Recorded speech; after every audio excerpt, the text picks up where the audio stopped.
Hi, I'm Arnold Cross.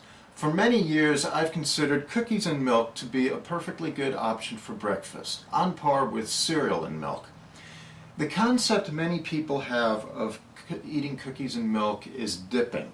They dip the cookie in the milk, they don't let it get very soggy, and they eat it with a little bit of crunch in the cookie. Now myself, I don't like a little bit of crunch in my cookies. I like my cookies soggy. So what I found as a child, though, was that if I'm trying to make my cookie soggy and I stick it down under the milk, I don't know when to pull it out, because there's a point where a cookie has just the right amount of sogginess. Too soon and it's still a little crunchy, you leave it too long and it starts to fall apart. What I discovered was that if I gently place a cookie on top of the milk and watch it, when the cookie starts to sink, that's when it's ready to eat. So this cookie's almost there, and there it goes. That cookie is perfect to eat. Okay, so years ago when I would be eating cookies and milk before work, I would be in a rush to get to work. Oftentimes I was running behind schedule or whatever, and so I'm sitting here, I put my cookie on the milk and I'm watching the cookie and I'm thinking about how quickly I want to get to work. And I'm watching the cookie. Cookie starts to sink. Okay, well, not quite yet. All right, well, that cookie's ready to eat. And then I put the next cookie on the milk and the same thing. And so I'm watching the cookie. I look at the clock, look at the cookie, look at the clock, cookie clock. And I found that I was spending 50% of my time at least just watching the cookies, waiting for them to sink. And I decided that there needs to be a more efficient way to do this. So I gave it some thought and I designed something that makes it more efficient.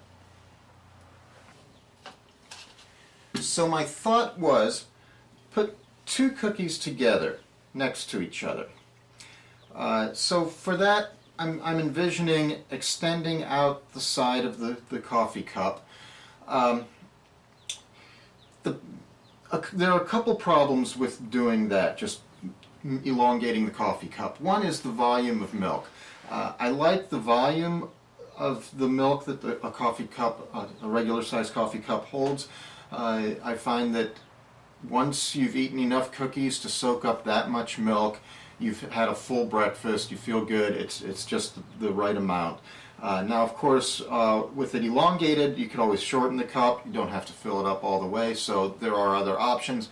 But there's another more important consideration, and that's when you get down to the very last of your milk.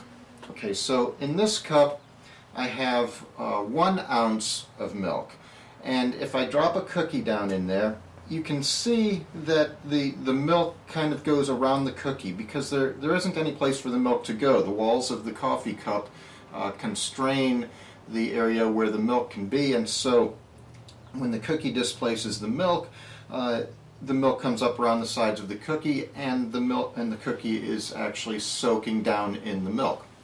Now here is something that is like what an elongated coffee cup might be like.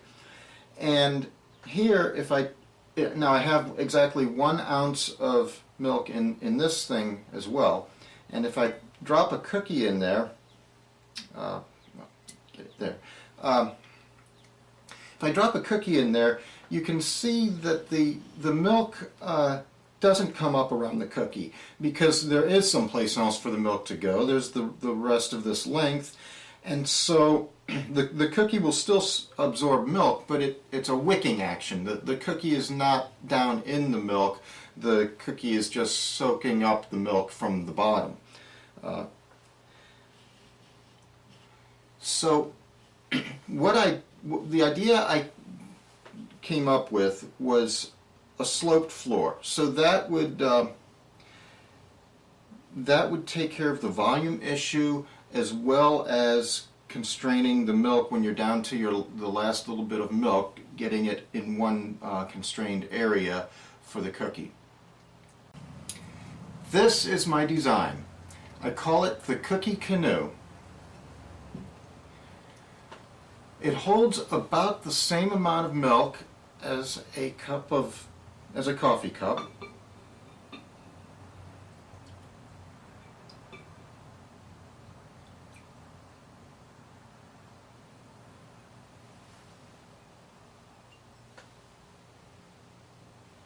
And now I'll demonstrate how you use the Cookie Canoe to eat cookies and milk efficiently. So in this demonstration, I'm going to stop talking after I get a couple cookies in there, so you can see the flow of how it works. So there'll be a period of less than a minute when you'll just be sitting there watching me eat. Okay, so the way this starts is you put a cookie in, and as that's soaking up milk, you can slide another cookie in. And this Cookie Canoe can actually accommodate 3 cookies. That one's ready to be eaten.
So the process continues like that, and as you can see, there's no waiting for cookies to soak up milk. It's a continuous, almost like an assembly line kind of process. And so you can much more quickly finish breakfast and get on with your day. Now when you get down to the last of the milk, so here is a Cookie Canoe with exactly 1 ounce of milk, just like I showed with the coffee cup earlier. I can put a cookie in there, and we see that the milk is constrained to an area roughly what a coffee cup would constrain the milk to, although it does come out a little bit on this side where the sloped floor is, but it's close to constraining to the same area. And so the cookie actually goes down into the milk, and it's soaking up the milk. And then after you eat that cookie, we see that there's still a little bit of milk in there. Potentially I could add another cookie to soak up the rest of the milk. Or just like you might with a coffee cup, you can pick up the Cookie Canoe and drink from it. So now I'll point out the distinguishing features of the Cookie Canoe using this 3D printed model and some terms that I define in my application. To avoid specifying numeric dimensions, I define the term food item of specific size, which is a food item that is normally consumed one at a time and is produced with consistency in its dimensions. This is a common size for commercially sold cookies, and it's the size that every Cookie Canoe I've made to date has been designed for. To relate the structure of the Cookie Canoe to the size of the cookie, I use the term accommodate. So for the width of the Cookie Canoe, the cookie needs to be guided from one end to the other. So I define accommodate as a condition in which lateral movement of a single food item is restricted. So that's saying that the cookie can't really go anywhere side to side. Or I guess more importantly, is that one cookie can't go around another side to side. Now, in the length dimension, the length of the cookie canoe needs to accommodate at least 2 cookies. That's really the point of the cookie canoe. And in this case it would accommodate 3 of these cookies. So I define that as the longitudinal movement is limited by the number of food items accommodated without the food items overlapping. And then there's the level floor. Now the level floor holds only 1 cookie. I don't redefine the term accommodate, the longitudinal definition for the level floor. I just say that the level floor accommodates only 1 food item. And so longitudinally that's the number that it accommodates. And then finally there's the volume. The volume of the cookie canoe needs to be a reasonable amount that somebody would consume for breakfast. And I relate it to the volume of a coffee cup.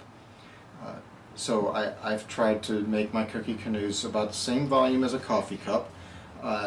By extending it out, of course, the volume increases. The sloped floor helps to limit that increase in volume to actually half what it would be if you went straight out.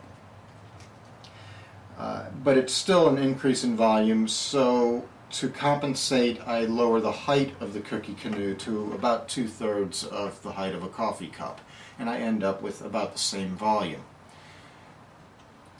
Now the way I say that in my application is that it is a desired quantity of milk or fluid. Refers to the amount of fluid that is expected to be consumed by a user during 1 consumption session. So, of course, coffee cups come in various sizes. You can have huge coffee cups. They also make little itty-bitty coffee cups. And presumably a cookie canoe could be made grossly large or extremely tiny. But the idea of the cookie canoe is to eat breakfast, so there's a reasonable range of sizes that would make sense for eating breakfast. Now, what I say is for a given intended cookie size, a person in the culinary arts would generally recognize a reasonable range for the desired quantity of fluid. Actually, any person would recognize if a cookie canoe is ridiculously large or ridiculously small. And so I depend on that context to distinguish the cookie canoe from things like paint trays and swimming pools. Let me compare the cookie canoe with a bowl. If you want to soak cookies in milk, presumably you could do it in a bowl. One way is like with cereal and milk. You just put all the cookies in the bowl, pour milk on them, and eat them with a spoon. And I've seen that done before.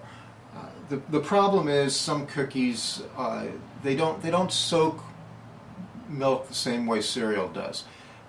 If you have a cookie in the milk too long, it falls apart, it becomes a mush, and it doesn't taste so great. So you really want to have a little bit more control than that over the soaking of the cookies. Now, so you could insert one at a time. And so then you're kind of trying to do the same thing I do with the cookie canoe, except the cookies aren't controlled, they're not guided like from one end to another, so they can float around. So you have to be careful to keep track of which cookie was the last one you put in. If you have 3 cookies in there and they all sync together, you could be fishing around for them and you don't know if you're pulling out the one that you most recently put in or the one that's been soaking the longest. With the cookie canoe, you have much more control. The cookie canoe guides each cookie in sequence. Now, in practice, I have